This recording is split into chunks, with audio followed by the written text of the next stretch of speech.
Okay, so concept of sequential processing and parallel processing and pipeline and processing. So ఎప్పుడైతే ఈ concepts introduce అయ్యాయో అప్పటి నుండి micro ప్రాసెసర్లో అనేది డెవలప్మెంట్ అనేది స్టార్ట్ అయిందనమాట. అసలు సీక్వెన్షియల్ ప్రాసెసింగ్ అంటే ఏంటో చూడండి. So sequential processing is an old technique used in micro processor in which instruction by instruction will be processed. So execution అవ్వచ్చు, లేదంటే ఫెచ్చింగ్ అవ్వచ్చు, ఏదైనా సరే ఒక ఇన్స్ట్రక్షన్ తర్వాత నెక్స్ట్ ఇన్స్ట్రక్షన్ అనేది ప్రాసెస్ చేయబడేది అంటే sequential processing. So in which execution process is very slow. So ఇలా ఒక ఇన్స్ట్రక్షన్ తర్వాత ఒక ఇన్స్ట్రక్షన్ ప్రాసెస్ చేసి ఎగ్జిక్యూట్ చేయడానికి చాలా ఎక్కువ టైం తీసుకున్నది. So in which first the instruction will be read from the memory. After the only instruction will be executed, then only next instruction will be fetched from the memory. Memory అనేది మనకి తెలుసు, instructions అనేది మనకి ఒక్కొక్క ఆప్ code మనకి మెమరీలో ఉంటుంది. So ఒక ఇన్స్ట్రక్షన్ తాలూకా ఇన్ఫర్మేషన్ మెమరీ లొకేషన్లోకి వెళ్ళి ఆ ఇన్స్ట్రక్షన్ మళ్ళీ తెచ్చుకొని దాన్ని అండర్స్టాండ్ చేసుకొని దాన్ని ఎగ్జిక్యూట్ చేయడానికి చాలా ఎక్కువ టైం తీసుకున్నది.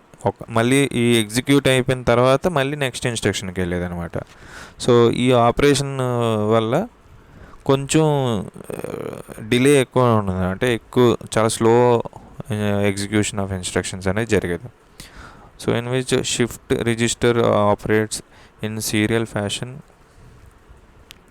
1 bit at a time. So it requires less hardware and system cost is very less even there.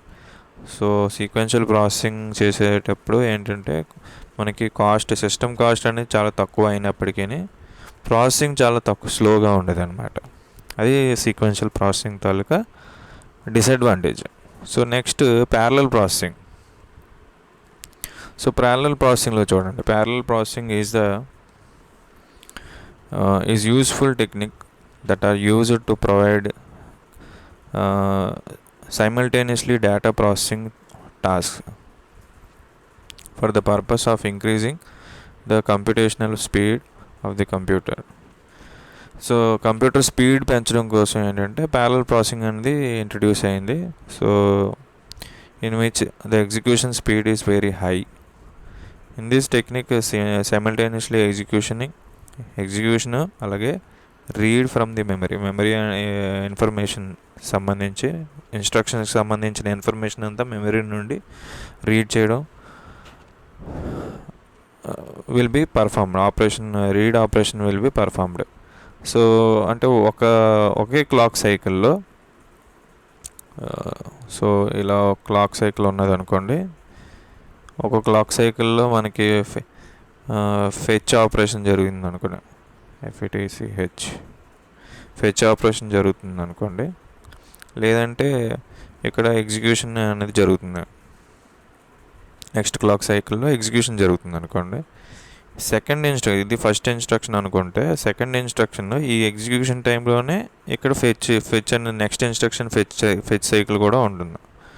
So second instruction కూడా ఫెచ్ చేయడం జరిగిపోతుంది. సో ఇది ప్యారలల్గా టైమింగ్ సైకిల్స్ని షేర్ చేసుకోండి.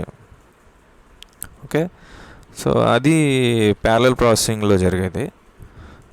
So it may be 2 or more than 2 arithmetic and logic units. So parallel ప్రాసెసింగ్లో arithmetic and logic units more than 2 ఉండేవి and be able to execute more instructions at a time. So mainly it is used to speed up the system.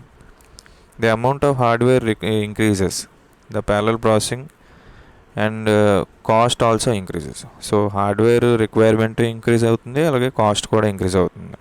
So parallel processing is achieved by distributing the data among the multiple functional units and in which registers are parallelly loaded, operate with all bits of words simultaneously. So based on instruction and data. So ఇక్కడ parallel ప్రాసెసింగ్లో ఏంటంటే data అనేది ప్యారలల్గా ఒక్కొక్క రిజిస్టర్లో store చేయడం కానీ దాన్ని execute చేయడం కానీ సేమ్ టైంలో ఒకే క్లాక్ పల్స్లోనే జరుగుతూ ఉంటుంది. సో లోడ్ చేయడం కానీ registers in which the data is loaded and simultaneously operated కూడా. So based on instruction and data streams the parallel processing techniques are categorised in to.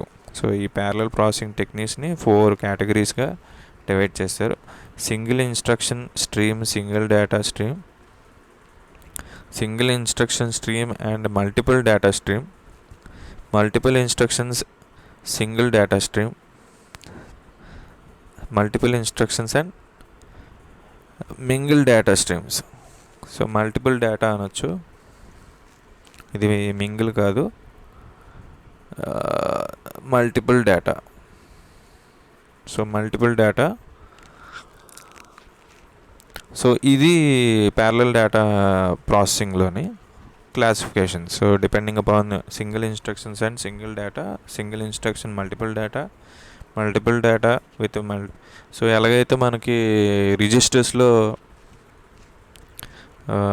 Serial in serial out ఎలాగైతే ఉందో, serial in parallel out, serial in serial out, serial in parallel out, parallel in serial out, parallel in parallel out ఎలాగైతే registers ఇలా divide చేసి ఉన్నాయో, same parallel ప్రాసెసింగ్లో ఇన్స్ట్రక్షన్స్ని single instruction single data, SISD, ఎంఐఎస్డి, ఎస్ఐఎండి, ఎంఐఎండి.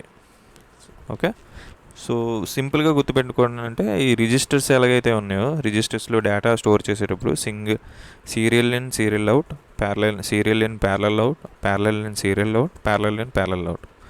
So ఆ type లాగే datas కూడా instructions కూడా ఈ రిజిస్టర్స్లో స్టోర్ చేసి ఆ ప్యారలల్ ప్రాసెసింగ్ అనేది జరిగాయి అన్నమాట. సో ఇప్పుడు చాలా చాలా important pipe lining process. So ఎప్పుడైతే పైప్ లైనింగ్ ప్రాసెస్ వచ్చిందో చాలా ఫాస్ట్గా మైక్రో ప్రాసెస్ అనేది డెవలప్మెంట్ అనేది స్టార్ట్ అయింది. So pipeline process is the technique of decomposing the sequential process into sub-operations. With each sub-process, by executing in partial segments, those operations concurrently with all the other segments. In this technique, several compositions can be programmed in distinct segments at the same time. The overlapping of computation is made possible by associating a register with each segment registers in the pipeline. The registers provided isolation between each segment register so that each can operate on distinct data subsequently. So ఈ pipe line process కోసం పెద్దగా అంటే ఇంకా డెప్త్గా ఉంటుంది pipe line process. ఏంటంటే ఈ టెక్నిక్లో ఏంటంటే మనం ఓవర్లాపింగ్ ఆఫ్ క్లాక్ పల్సెస్, ఈ క్లాక్ పల్సెస్ ఉన్నాయి కదా, ఈ క్లాక్ పల్సెస్ని ఏంటంటే ఓవర్లాపింగ్ యూస్ చేస్తాం. సో ఓవర్లాపింగ్ అంటే ఏం లేదు, జనరల్గా కొన్ని ఏమో యాక్టివ్ లో సిగ్నల్స్ ఉంటాయి. సో ఏదైనా ఇన్స్ట్రక్షన్ వచ్చినప్పుడు ఎప్పుడూ యాక్టివ్ అంటే క్లాక్ తాలూకా నెగిటివ్ సైకిల్ వచ్చినప్పుడే అవి ఇన్స్ట్రక్షన్ ఎగ్జిక్యూట్ చేయడం స్టార్ట్ చేస్తుంటాయి. సో ఈ ఈ ట్రాన్సిషన్లో నెగిటివ్ ట్రాన్సిషన్ ఉంటుంది కదా, సో ఈ నెగిటివ్ ట్రాన్సిషన్ వచ్చినప్పుడు సో మిగతాది నెక్స్ట్ ఇన్స్ట్రక్షన్ తాలూకా నెక్స్ట్ క్లాక్ పల్స్ తాలూకా నెగిటివ్ ట్రాన్సిషన్ వచ్చే టైంకి ఈ పర్టికులర్ టైం ఏదైతే ఉంటుందో దీన్ని మనం ఐడియల్గా ఉంచకుండా ఈ టైంని మనం వేరే దానికి వేరే ప్రాసెసింగ్కి యూటిలైజ్ చేయాలి. సో ఆ టైప్ ఆఫ్ టెక్నాలజీ అనేది ఈ పైప్ లైనింగ్ ప్రాసెసింగ్లో వచ్చేసింది. సో కొన్ని ప్రాసెసర్లో కొన్ని ఇన్స్ట్రక్షన్స్ ఏంటంటే నెగిటివ్ క్లాక్ సైకిల్స్ వచ్చినప్పుడు ఎగ్జిక్యూట్ అయితే, కొన్ని ఏంటంటే only positive half, negative half positive half ఉంటాయి కదా. సో ఇది నెగిటివ్ హాఫ్ అనుకోండి ఆర్ 0 అనుకోండి, లేదంటే నెగిటివ్ హాఫ్ అనుకుంటే ఇది పాజిటివ్ హాఫ్ సైకిల్, ఇది పాజిటివ్ హాఫ్ సైకిల్, ఇది నెగిటివ్ హాఫ్ సైకిల్ అయితే. సో పాజిటివ్ హాఫ్ సైకిల్ వచ్చినప్పుడు కొన్ని ఇన్స్ట్రక్షన్స్ ఎగ్జిక్యూట్ అయితే, నెగిటివ్ క్లాక్ సైకిల్ వచ్చినప్పుడు కొంత ప్రాసెస్ అనేది జరుగుతుంది. సో ఇలాగ టైమింగ్ క్లాక్ పల్సెస్ని షేర్ చేసుకుంటూ ప్రాసెసింగ్ని స్పీడప్ చేసి ఇన్స్ట్రక్షన్ ఎగ్జిక్యూషన్ టైంని తగ్గించుకుంటూ వస్తాను. సో టైంని తగ్గించుకోవడం అంటే ప్రాసెసర్ ఫాస్ట్గా వర్క్ చేస్తుందని. ఓకే, ఇలాగా మైక్రో ప్రాసెసర్లో పైప్ లైనింగ్ ప్రాసెస్ అనేది ఇంట్రడ్యూస్ చేయడం జరిగింది.